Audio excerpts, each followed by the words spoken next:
What's up, movie fans? Season 3, the final season of Squid Game, recently dropped on Netflix. I wanted to make a full review of this season, but unfortunately, I don't really have time to do that. I'm going on vacation in a week, so instead, I'm just going to make this quick YouTube short review of the entire season. And overall, I'm actually pretty conflicted on how I feel about Squid Game Season 3.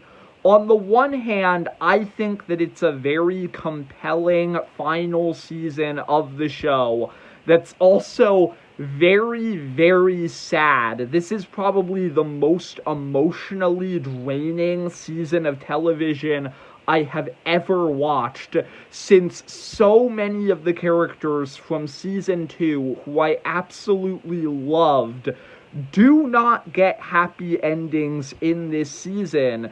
And I think all of the betrayals hit incredibly hard. All of the deaths hit incredibly hard.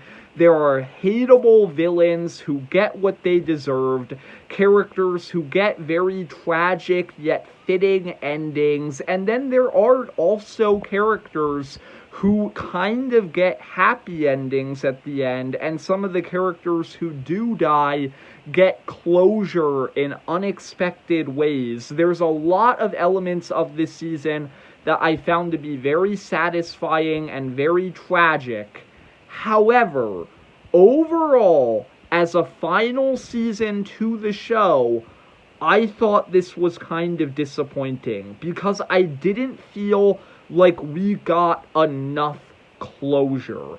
At the end of the show, none of the villains who were really involved in, like, the Squid Game, who were involved in this big underground organization, none of them really face any consequences. They all just get away with it, and I didn't really like that. Like, I get that this show is supposed to be a sad show, but I feel like they could have given us an ending that had more closure.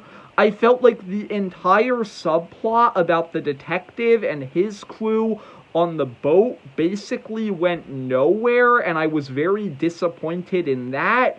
And by the end of the show, honestly, this show kind of just feels like setup for a bunch of spin-off and sequel shows that they're going to make down the line.